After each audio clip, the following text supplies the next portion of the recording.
Question number 9. These 3 points lie on the circumference of a circle with center D.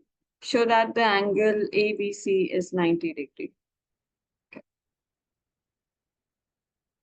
So circle.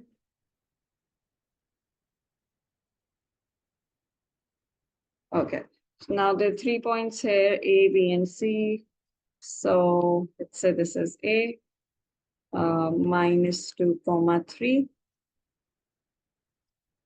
B, 3, 0.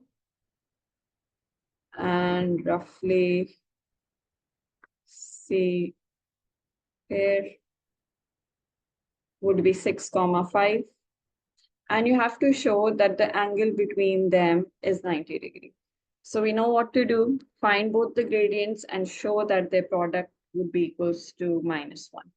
So slope of AB would be 0 minus 3 upon 3 plus 2, negative 3 by 5.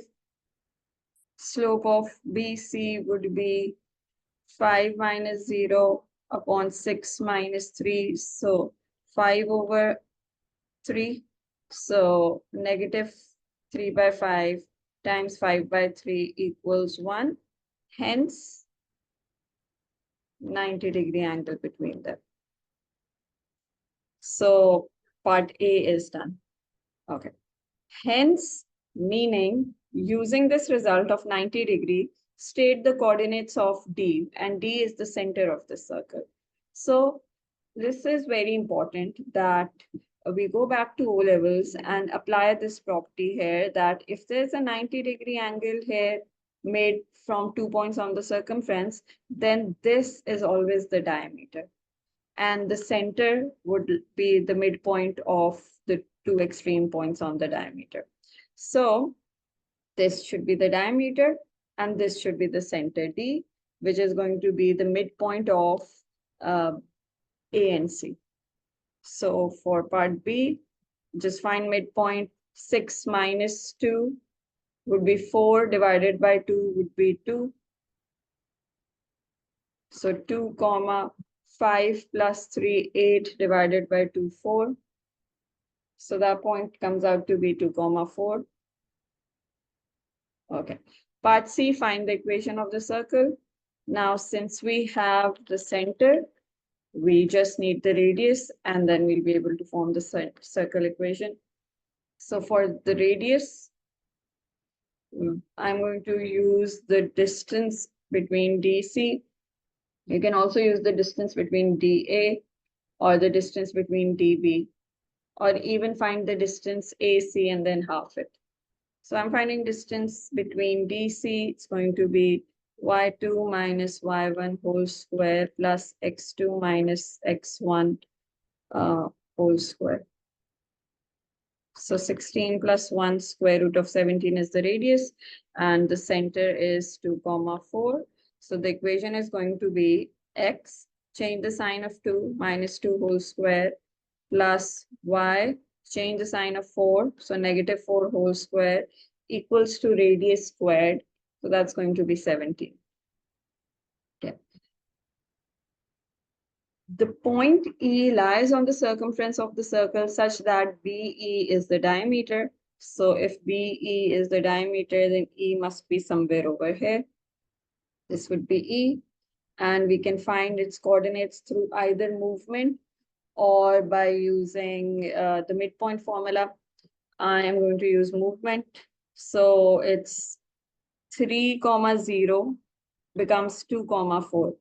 All right, this is not drawn to scale, hence 3, 0 seems to be on the left, whereas 2, 4 seems to be on the right, which is factually wrong. But this figure is not drawn to scale, so that is why this is. Don't let that worry you. How is 3 becoming 2? By subtracting by -1. So 3 becomes 2 by subtracting from -1. So then 2 minus 1 would be 1. And 0 is going 4 up to become 4. So 4 becomes 8 as it also goes 4 up. So the coordinates of E are 1, 8. So the question says that E lies on the circumference such as BE is the diameter. Find the equation of the tangent at E. So now we need this equation.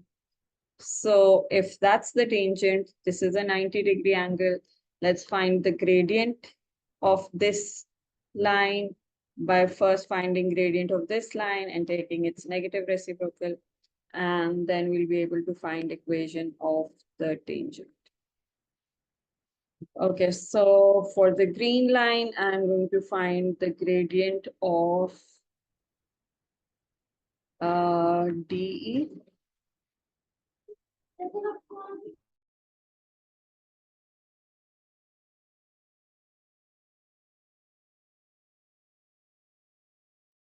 All right, so DE is going to be, gradient of DE is going to be 8 minus 4, y2 minus y1 over x2 minus x. So that is 4 upon minus 1, so negative 4. So then the perpendicular gradient of the tangent is going to be 1 by 4. So we have the tangent and we have the point 1 comma 8.